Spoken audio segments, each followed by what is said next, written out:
صل على سيدنا محمد النبي الأمي وعلى آله وصحبه وبارك وسلم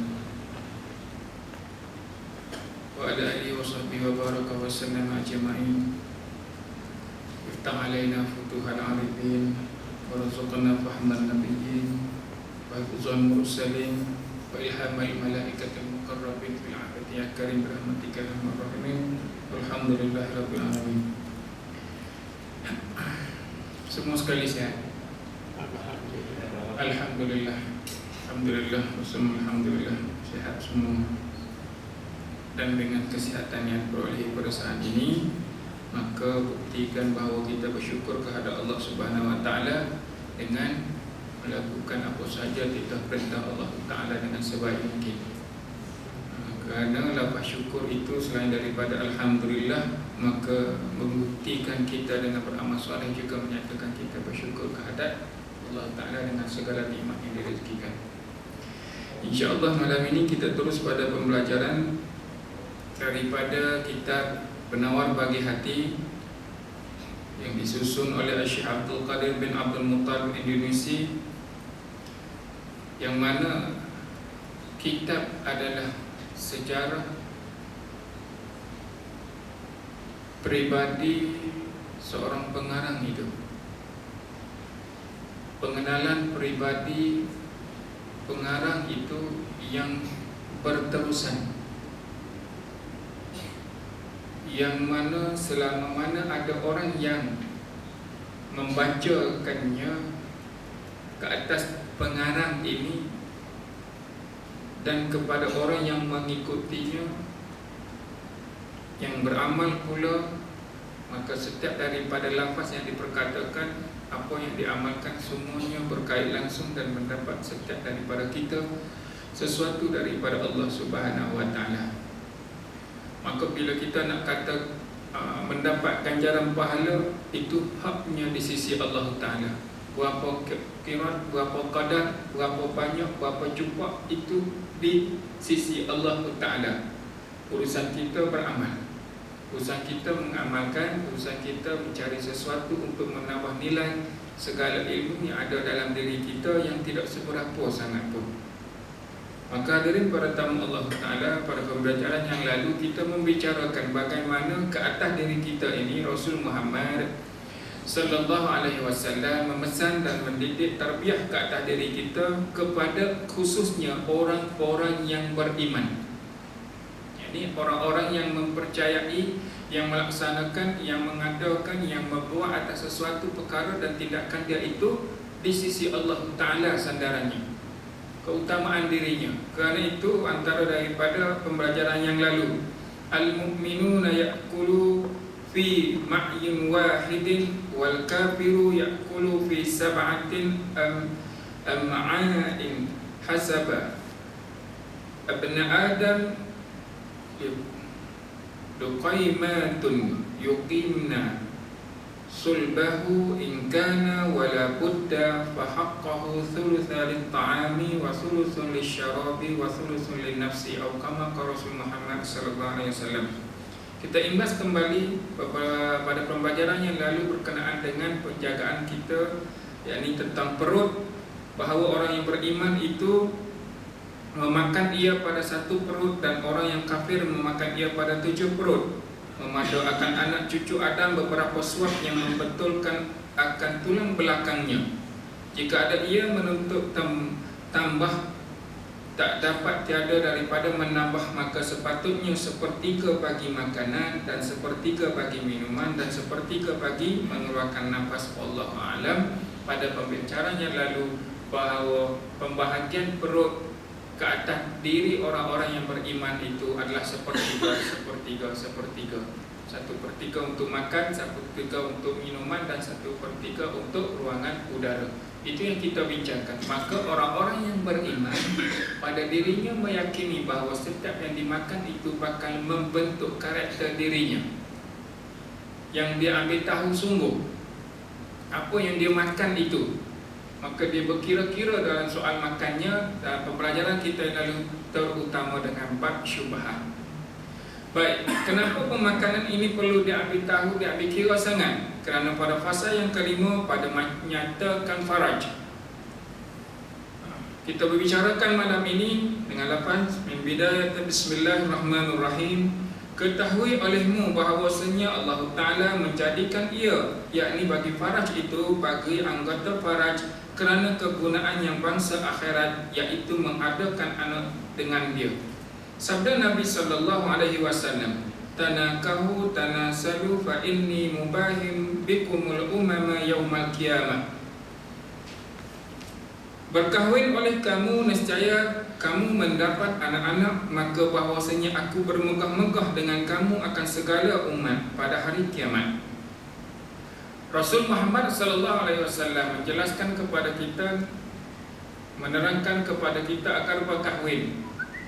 Dengan berkahwin ini adalah suatu sunnah yang mana Rasul Muhammad SAW sendiri yang lakukan. Kerana ada 3 orang sahabat di kalangan sahabatnya datang bagi tahu, kata ada 3 orang ni, satu dia nak berpuasa, dia tak nak berbuka sampai bila-bila.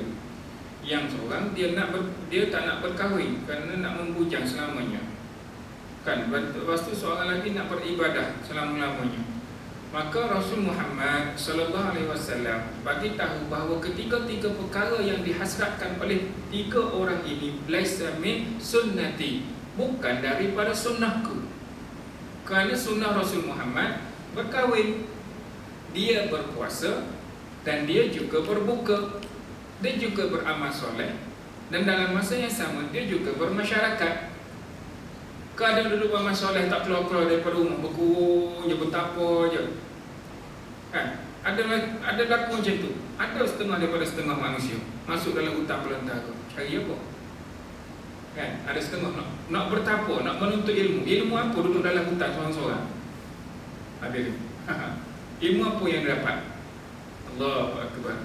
Maka dari para tamu Allah, bahawa dengan faraj itu yang Allah rezekikan ke atas wanita adalah dijaga. Dan daripadanya itu lahirnya kita. Rahim yang Allah jaga ke atas perut seorang ibu itu, lahirnya kita saat hari ini. Dan kita tahu yang kita lahir melalui satu sumber yang sahih, yang Allah redha. Maka dari para tamu Allah Ta'ala yang hari ini berbagai manusia yang mana mereka sampai tidak menjaga farajnya, setengah daripada setengah wanita itu, dan menimbulkan berbagai masalah. Apa yang kita cerita nanti. Baik, maka Rasul Muhammad bermegah-megah daripada umatnya yang lahir daripada faraj yang dijaga kesuciannya menurut agamanya, maka bermegah-megah pada Rasul Muhammad SAW, pada kita semua dan umatnya ramai. Maka satu masa nanti kita nak bertemu dengan Rasulullah dan kita adalah umat Rasulullah, kita berada dalam keadaan yang bagaimana kita saat itu? Bermegah-megah ini sesuatu yang boleh dibanggakan, kan? Yang kita boleh nak bermegah-megah dengan sesuatu itu, sesuatu yang indah, yang cantik, sesuatu yang boleh kita puji, yang kita sendiri yang berkata, oh bagus benda ni. Ada orang puji benda yang tak cantik?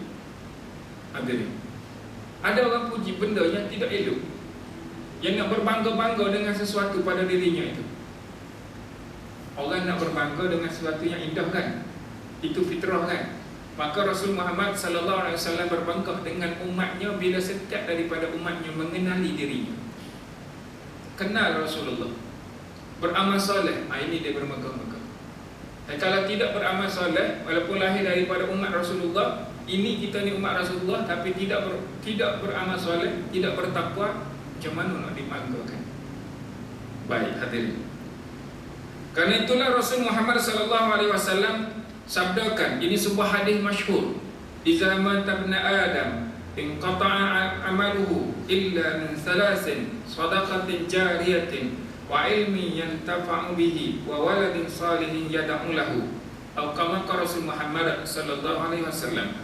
Hadis yang amat masyhur, hadis yang amat masyhur yang sering kita dengar, bukan daripada lafaz lidah saya, malah daripada asatizah yang lain. menceritakan bagaimana matinya manusia nescaya putus oleh amalnya, melainkan daripada 3 perkara. Pertama, harta yang diwakafkan. Kedua, ilmu yang diambil manfaat dengannya. Dan yang ketiga, anak yang beriman yang mendoakan baginya. Maka dari para tamu Allah Ta'ala, hari ini manusia memang banyak membuat perkara-perkara yang melibatkan wakaf akhir-akhir ini. Dan sehingga kan dari para tamu Allah Ta'ala, kita pun rasa sebuah salah. Hadirin bayangkan dia letak banner ataupun banting yang menceritakan tentang wakaf Al-Quran. Yang menunggunya itu dia pakai, dia panggil apa kat tangan ni? Besar tu saiz jam saya ni. Beker ke apa? Betul eh? Aku salah sebut je. Kau beker. Ni kat tangan ni besar. Ada nampak iras rantai. Tapi tunggu untuk wakaf Al-Quran. Dan depan itu masa dekat kat kawasan kita ni kan. Dan masa yang dia depan tempat dia letak meja wakaf tu, ada pula dua sepasang lelaki dan perempuan sedang berkaraoke. Ada band kat depan. Tapi ceritanya wakaf, tak kena tempat, dan orang yang menjaga itu pula tidak membawa nilai dengan Al-Quran yang mulia itu. Allahu Akbar. Tapi poin dia nak wakaf, tak salah perbuatan itu, tapi caranya tak kena. Caranya tidak menunjukkan. Allahu Akbar. Maka harta yang wakaf, yang diwakafkan ini adalah harta yang dikasihi, harta yang dia sayang, dia nak buat infak. Ramai sekarang, memang ramai. Yang saya dah kenal beberapa orang mendapat tanah dekat jalan kebun.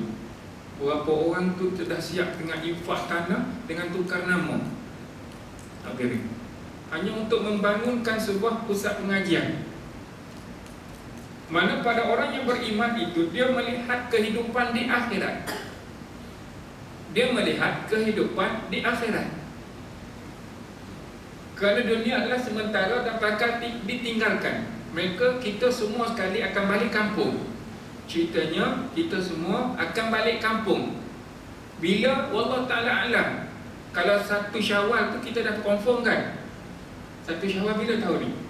Berapa hari bulan? Iaitu 28, 29 dah bergegah-gegah dah kita bersiap-siap diri nak balik kampung dengan bekalan yang bagaimana? Bekalan yang bagaimana? Maka dia sendiri yang mengetahui cukup atau tidak untuk berhadapan dengan Allah Ta'ala. Maka lebih daripada orang yang beriman itu pula, mereka mewakafkan harta kerana dia nak mengambil hasilnya di akhirat nanti. Gitu orang yang beriman.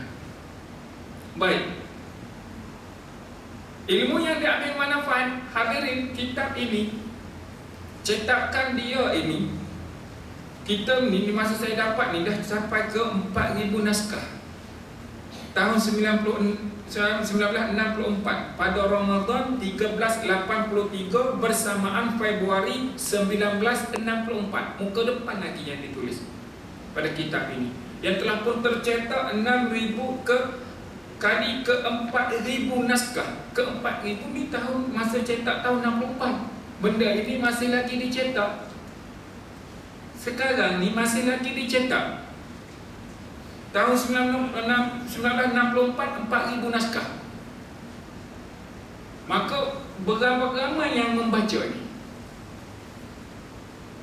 Seluruh Malaysia, Indonesia. Allahu Akbar. Makanya ke atas Syekh Abdul Qadir bin Abdul Muttalib Indonesia ini menerima manfaat daripada kitab yang dikarang ini. Kita boleh lihat karakter dia berada pada kitab ini.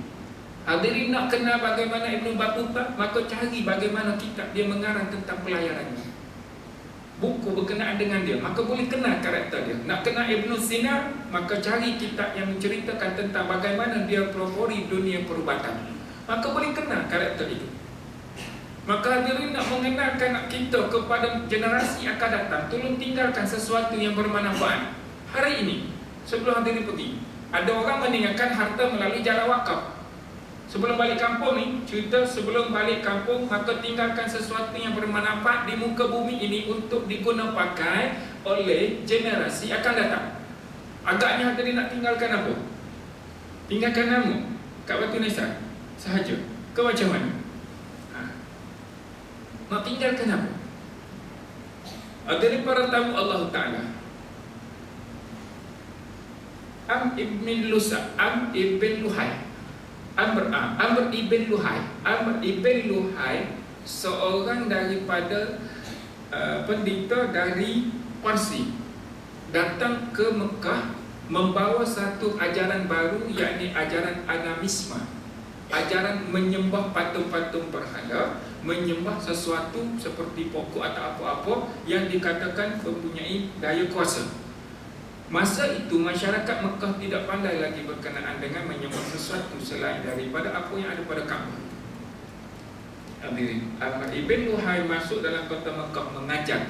Dia diceritakan membawa satu patung yang berada dalam biara dia, dibawa diletakkan di atas satu ekor unta, melalui satu perjalanan yang jauh merentasi padang pasir, dan masuknya dalam kota Mekah, dan diperkenalkan kepada orang Mekah bahawa ini yang aku buat di tempatku, bahawa ini perbuatan yang kami amalkan.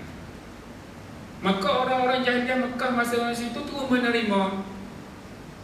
Maka saat bermulanya manusia menyembah patung berhala itu, sehinggakan ratusan yang kecil-kecil berada di atas Kaabah itu, yang tak termasuk daripada Allah sebut Al-Lata wal-Uzza itu, yang besar-besar. Maka hadirin, saat bermulanya manusia menyembah patung berhala yang dipelopori oleh Amr ibn Luhai, hingga kepada hari ini, ada tak orang sembah berhala? Ada. Sehingga bila kiamat nanti masih lagi ada orang yang menyembah patung berhala, maka yang mula-mula sekali yang mendidik, yang mengajar itu dibumban ke dalam neraka, tidak keluar selamanya. Kerana dia mengajar manusia menjadi syirik kepada Allah Ta'ala. Dia yang membentuk nilai itu, yang mengajar mereka membuat sesuatu yang tidak pernah dibuat, lepas itu dibuat, diamalkan. Allah, bayangkan kalau tahun 2018 nanti semua patung berhala tak ada, orang dah kembali syirik, tidak syirik kepada Allah Ta'ala, maka kita tidak tahu apa yang berlaku pada Amr ibn Luhai. Sama ada dia tu berurusan dengan Allah Ta'ala. Maka saat dia sekarang ini menerima sesuatu impak yang besar daripada kesan pertama yang dia tunjukkan kepada manusia. Saya memang selalu sebut perkara ini. Di program-program lain pun saya bagi tahu satu hal ini. Rancangan realiti yang pertama, hiburan realiti yang pertama, apa dia tahu? Akademi apa? Akademi Fantasia kan? Berapa tahun dah berlalu, masih ada lagi tak? Masih ada, tapi dah suar-suar kuku kan? Seingat saya dunia hiburan Malaysia ini satu ketika pernah melalui satu tahap disiplin yang memang dipuji. Waktu itu RTM TV1 dengan TV2, TV3 hanya di Lembah Kelang sahaja. Seingat saya, nak masuk ke RTM ini rambut mesti pendek, artis mesti kemas. Kumpulan masa itu siapa? Wings, Lavender, dan ingat lagi sikit Kama Sutra ke apa tak kira lah, masa-masa tu yang dalam keadaan rock nak tampil dalam radio TV Malaysia mesti dalam keadaan yang kemas. Nampak? Hebat. Hadirin, dunia hiburan ada disiplin dia dijaga. Salah dari sudut hiburannya itu, dari sudut penampilan disiplin tetap ditayangkan, bukan kita menyokong dari satu sudut. Maka apa yang berlaku dalam hiburan hari ini, saat di mana dunia Akademi Fantasia itu diperkenalkan, menyebabkan masyarakat pada saat itu mula tampil dalam masyarakat awam dalam keadaan bebas. Sebelum ini, lelaki perempuan nak tampil dalam radio TV Malaysia, mereka tak dibenarkan. Mereka ada disiplin sendiri. Kalau grup perempuan-perempuan, kalau lelaki-lelaki, kalau duet duduk dalam keadaan yang mereka masih lagi menjaga adabnya, kan? Satu ketika dahulu di luar pentas kita tidak tahu di atas pentas. Sekarang di atas pentas terang-terang tunjuk bersalaman, berpelukan, berlaga barat pipi. Kan, menangis lepas tu tinggal. Tahun 2015 apa hadirin dihidangkan? Dihidangkan 15 ke 16? Tak salah saya 2015 dihidangkan bagaimana Melayu, perempuan Melayu Islam di atas pentas dipersendakan oleh artis Korea. Tahun 2015 tak salah saya. Naik atas pentas, salah acah-acah macam nak cium, malu-malu. Lepas tu kena peluk bahu kiri kanan. Kena peluk gitu, dieratkan. Allahu Akbar. Hadirin, maka bermula pada saat itu perhatikan dunia realiti, hiburan. Bila saat nak berpisah, berlaku tak bersalah yang bukan mahram? Berlaku tak? Berlaku. Di atas pentas diterang-terangkan. Maka orang yang mula-mula mengajar itu, orang yang mula-mula menunjukkan cara itu, dia kena bertanggungjawab. Kena bertanggungjawab. Kerana masyarakat Melayu bukan berada dalam platform itu pada awal-awalnya, sehingga mereka didedahkan dengan cara yang demikian. Mula mereka rasa berani atas platform, oh tak apa, profesional, kita berhibur, kan? Sehingga ada di antara artis kita berkata apa? Sewaktu melakonkan rancangan di atas ranjang, melakukan watak di atas ranjang, dia berkata pada awalnya saya berasa takut, saya berasa cuak. Namun bila diulang beberapa kali, alhamdulillah saya dapat lakukan dengan baik dengan ranjang itu. Perkataan dia pun dilafazkan, alhamdulillah. Ranjang tahu kan bagaimana cara lelaki perempuan di atas katil. Berulang kali rasa cuak dan malu sehingga berjaya. Dia kata apa? Alhamdulillah, akhirnya saya berjaya lakukan. Allahu Akbar. Kalimah-kalimah Allah dipersendakan begitu juga, perbuatan-perbuatan begitu juga. Maka hadirin, saya ingatkan pada diri saya dan hadirin sekalian, apakah yang kita nak tinggalkan di muka bumi ini sebelum kita balik kampung untuk jadi manfaat kepada generasi yang bakal kita tinggalkan. Mereka guna bakal yang kita tinggalkan itu bermanfaat dan mereka membawa kepada Allah Ta'ala. Makin mereka amalkan, mereka membawa dirinya kepada Allah Ta'ala dan kita beroleh benda yang sama, doa yang sama. Contoh, ini buku, kitab yang kita baca, sesuatu yang harus dikongsikan dengan anak cucu, dengan siapa, sehingga saat kematian kita dan setelah kita mati, maka anak cucu kata, ini kan dulu ayah yang ajar macam ni. Ayah yang ajar supaya kita duduk sebelum nak makan, suap antara satu sama lain. Sebelum masuk mulut kita, ayah ajar suap dulu kepada mulut adik-beradik yang lain.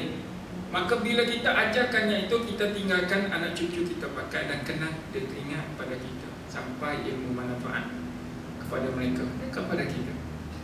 Hadirin dah rancang tak apa-apa nak ditinggalkan?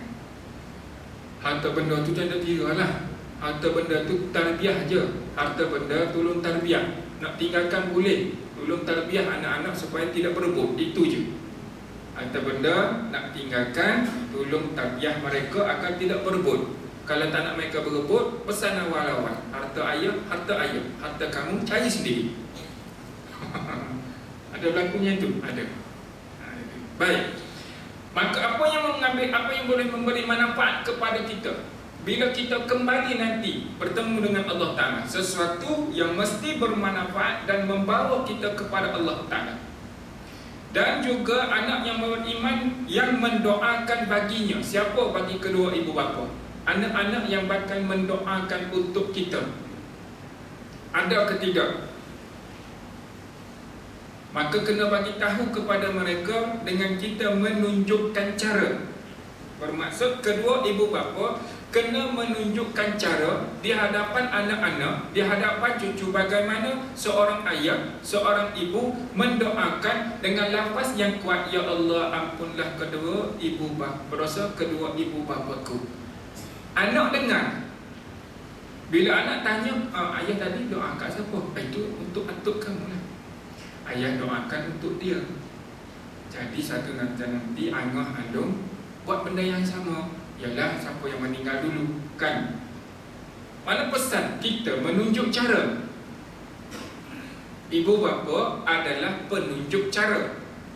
Kalau dunia parenting sekarang, ke dunia keibu bapaan sekarang, bagaimana diajak ibu bapa untuk menunjuk cara kepada anak-anak, bukan melalui perintah jangan buat. Dia tidak melalui itu dah, dia melalui menunjuk cara. Contoh, seorang ayah yang merokok memarahi anak dan anaknya sendiri, kan jangan merokok. Sambil marah tu tangan kat tangan ayah tu ada rokok. Kau buat macam ni, kau nak rokok, beli dengan duit sendiri, yang guna duit ayah.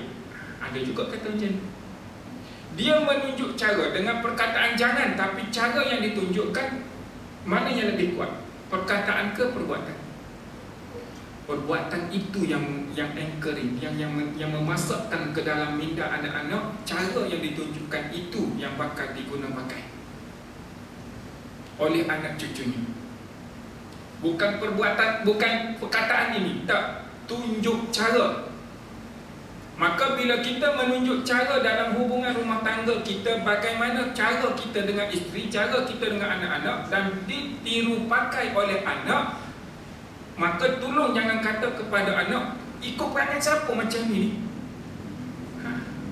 Bila kita tengok perangai anak lain macam perangai yang kita buat, lain sekali kita kata, ikut perangai siapa macam ni. Dia tak ikut perangai orang lain, dia ikut perangai orang yang ada dalam rumahnya dahulu, yang terdekat dengan dirinya. Maka hadirin para tamu Allah Ta'ala, pada dunia hari ini, hadirin, sekiranya ibu-ibu, ayah-ayah, abang-abang tidak menunjuk cara kepada mereka ini, hadirin jangan risau. Mereka tahu nak ambil cara bagaimana. Dulu ada internet, tak ada. Sekarang nak melayari internet hanya dengan telefon. Ada ni tak tunjuk cara, mereka mencari cara dalam ini. Mereka mencari cara yang bagaimana untuk berhadapan dengan masyarakat, sampai hilang adab dengan sebab mereka melihat di sini. Maka tolong jadi penunjuk cara yang utama di dalam rumah kita. Bila mereka melihat cara kita dan mereka berfikir pada anak itu, berasa apa yang kita tunjukkan ini bermanfaat untuk dirinya, dia akan tinggalkannya di luar sana. Kalau tak, hadirin, dia akan mencari cara dia berbagai. Hadirin berhati ya. Tengok sekarang, Masya Allah, Tabarakallah, generasi muda kita hari ini, sekolah tak betul masa, nak masuk pukul 8, nak masuk pukul 9, melepok, masuk juga, tapi tak masuk pintu utama, masuk ikut pagar, panjat pagar. Kerana pukul 7.45 perhimpunan, habislah dah, contohlah dalam 8 suku, 8.30 panjat ikut pagar sebelah lain. Nak masuk sekolah, tapi masuk ikut pagar lain. Ada ni. Apa yang dia tengok, apa yang dia belajar daripada mana? Dia melihat cara ditunjukkan oleh tempat-tempat lain. Ada satu sekolah, hadirin, satu sekolah buat satu program dan dibagi galakkan kepada anak-anak pelajarnya di atas pentas. Saya tak tahu nama khas, tapi ada istilahkan nama tarian ular berbelit, yang tangan duduk gitu-gitu tu, macam-macam. Dia buat satu persembahan khas di atas pentas, ditonton oleh pelajar-pelajar yang lain. Dia menunjukkan cara. Selepas itu, ada tak yang nak ikut yang seterusnya? Mesti ada. Kalau yang buat itu, contohlah tingkatan 5 tahun akhir, dapat result, lepas tu keluar. Yang nak masuk tingkatan 5 nak akhir nanti buat benda sama ke tak? Buat. Dia buat. Sebab ditunjuk cara. Hadirin, nak buktinya mudah. Balik kalau ada anak kecil atau anak pun, tunjuk cara kita sekejap. Contohlah, hadirin adalah orang yang pesilat. Contoh, tengah duduk main-main, buat gerakan sedikit. Lepas tu tengok, buat pula depan anak-anak. Satu, dia akan bertanya, buat apa? Sekiranya dia tidak bertanya, cuba nanti kejap dia pusing lain, dia akan bergerakkan perkara itu. Dia berasa kalau ayah dia buat, mesti sesuatu yang menyeronokkan, dan dia akan ikut. Maka hadirin, hari ini tolong kata diri kita, sekiranya kita tiada harta yang nak diwakafkan, kita tiada ada ilmu atau sesuatu yang boleh kita tinggalkan untuk menjadi manfaat kepada anak cucu kita, maka tolong tunjuk cara bagaimana dia boleh doakan kembali kepada kita. Kalau kita sendiri pun tidak boleh mendoakan kepada sesiapa sahaja, termasuk anak cucu untuk nenek kita yang terdahulu, tidak pernah tunjuk cara kita mendoakan mereka, Allahu Akbar, bimbang anak cucu kita juga lupakan kita nanti, wa iyyazubillah. Dan mudah-mudahan hadirin sekalian punya anak, saya juga punya anak, mereka ini tergolong di kalangan orang-orang yang beramal soleh, yang mendoakan kedua ibu bapanya, insya-Allah taala, amin. Hadis ini ada isu-isu yang terdahulu dibahaskan sampai ke tidak doa anak kepada ibu bapa. Kalau bahan, maka sekarang ambil jalan mudah, kita buat amal soleh. Soal Allah terima ataupun tidak, serah kepada Allah. Berkata Ibnu Hajar rahimahullahu ta'ala, ditulis baginya seumpama segala amal yang baik yang mengerjakan dia oleh anaknya, tiada segala amalannya yang jahat-jahat. Maka saat kita melakukan sesuatu perbuatan itu, yang mana anak yang mendoakan ke atas diri kita ini, kerana melihat apa yang kita buat, cara yang kita tunjukkan kepada mereka melalui jalan tarbiyah yang baik, maka mereka mendoakan yang baik-baik kepada kita. Mereka mendoakan yang baik-baik kepada kita. Suatu perkataan yang indah, yang cantik, semua yang baik mereka ingat kepada kita, mereka lapaskan dengan yang sebaiknya. Yang ini, segala kebaikan itu, kalau kata Abu Yahamka, antara pepatahnya berkata, tarbiyatul alil waladi kal rasam alal hajar. Mentarbiah ke atas anak-anak itu umpama rasam alal hajar, mengukir di atas batu. Mendidik ke atas anak ini seumpama mengukir di atas batu.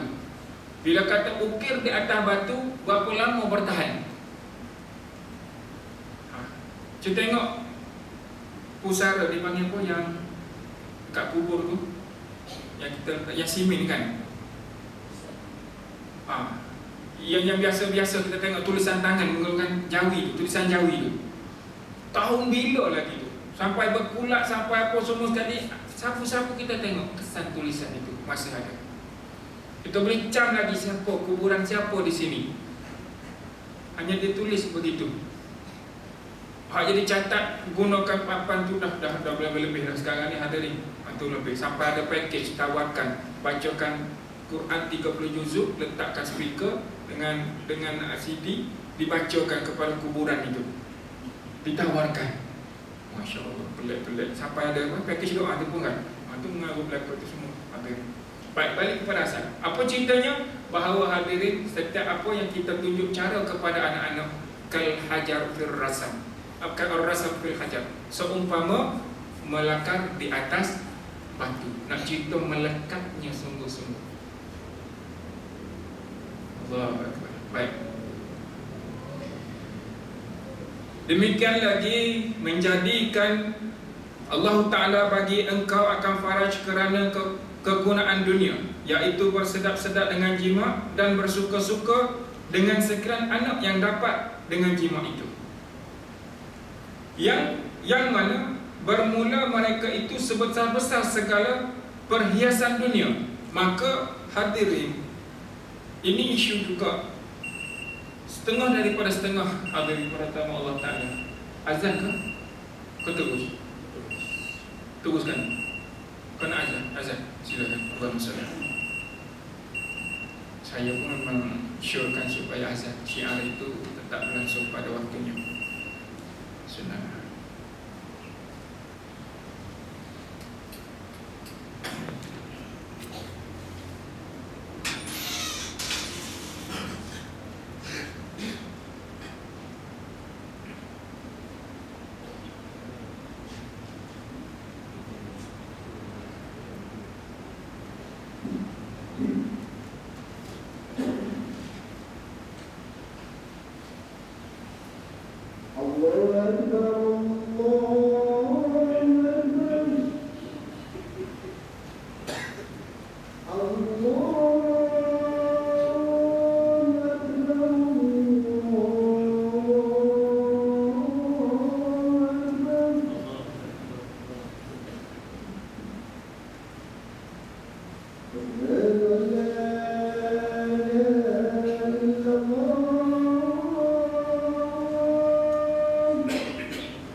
Saya kongsikan bahagian iaitu bersedap-sedap.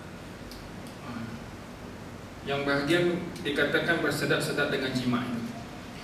Hadirin, sewaktu saya awal-awal dahululah terlibat dengan penangkapan untuk kes sumbang mahram, berlakunya yang lelaki perempuan berkesedudukan atau semua sekali kan. Namanya golongan muda.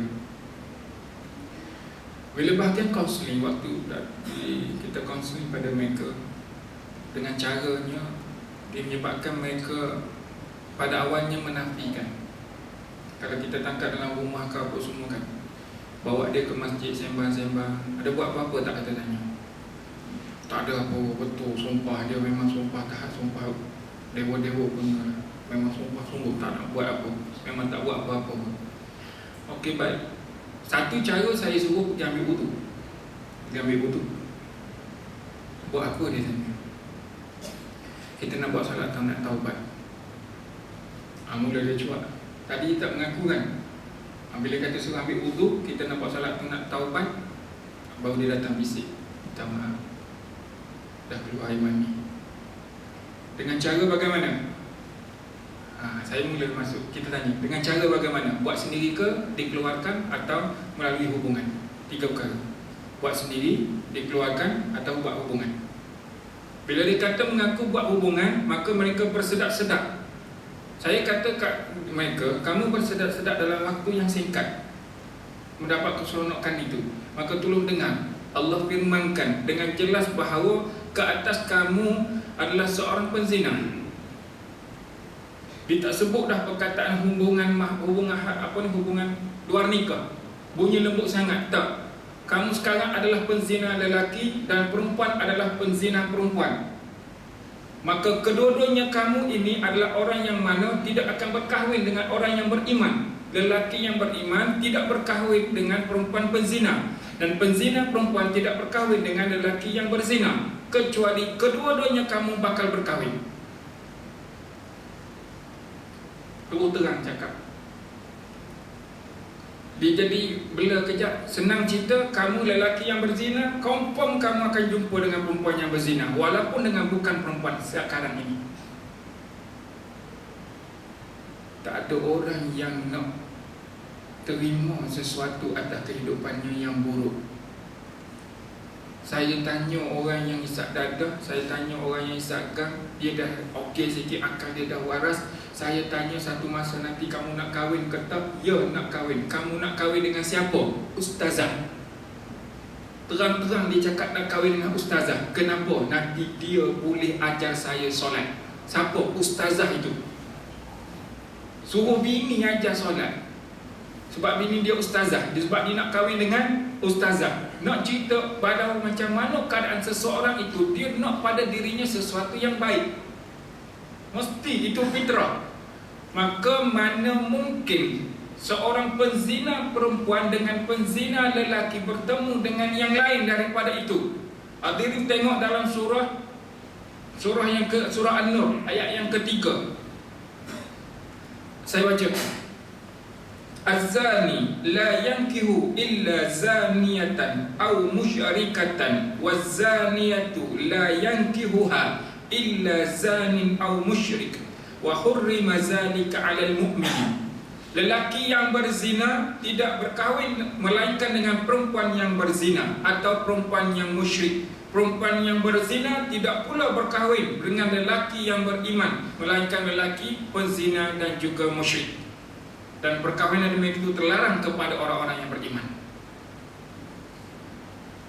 Kena clear betul-betul, kena cakap betul-betul. Bukan kadang dengan kata seorang perempuan itu bersedak-sedak dengan hubungan itu, kamu tidak melalui satu proses apa yang kata boleh berseronok selamanya. Tidak, kena jelas di sini. Bukan menggunakan perkataan hubungan luar nikah, tapi kena cakap terang-terang bahasa Allah. Penzina lelaki, penzina perempuan. Allahu Akbar. Hadirin, tegang, jelas perkataan Allah Ta'ala dalam bab hukum, dalam menjelaskan sesuatu kepada manusia. Allah tegang perkataan dia. Dia tidak berkinayah. Dia tidak kata nak guna bahasa yang lemah lembut pada sesuatu yang melanggar hukum syariat yang ditetapkan olehnya. Kalau riba, riba. Kalau zina, zina. Apa lagi? Kalau mencuri, mencuri. Menceroboh, menceroboh. Kataan dia tepat, jelas. Kita pun faham. Maka hadirin para tamu Allah Ta'ala, saat kita bagi tahu yang itu, ialah dia menimbulkan kesedaran, insya-Allah. Maka bila dah berlaku, apabila orang yang melakukan itu mendengar perkataan dia seorang lelaki yang berzina, dia berhasrat pada satu masa berkahwin dengan perempuan yang baik. Sedang Allah Ta'ala bagi tahu dia tak akan bertemu, sehingga dia bertemu dengan lelaki perempuan yang juga berzina. Hadirin, sekiranya mereka lebih tahu lebih awal perkara ini, confirm dia tak buat. Dia tak buat kerana dia tahu akan datang dia nak berkahwin juga. Maka mari pada dirinya dia nak kahwin nanti dengan siapa. Bila dia tahu pada dirinya adalah seorang penzina perempuan yang tidak menjaga farajnya, maka dia akan berhadapan dengan seorang lelaki yang juga pernah berzina dengan perempuan yang lain. Allahu Akbar. Sekiranya dia beringat daripada awal, tidak akan bertemu situasi itu. Maka dia duduk dalam keadaan yang baik. Kerana apa? Bila dia dengan hubungan yang halal itu, dengan sekalian anak yang dapat hasil daripada hubungan yang baik, yang halal di sisi Allah Ta'ala, bermula mereka itu sebesar-besar segala perhiasan dunia.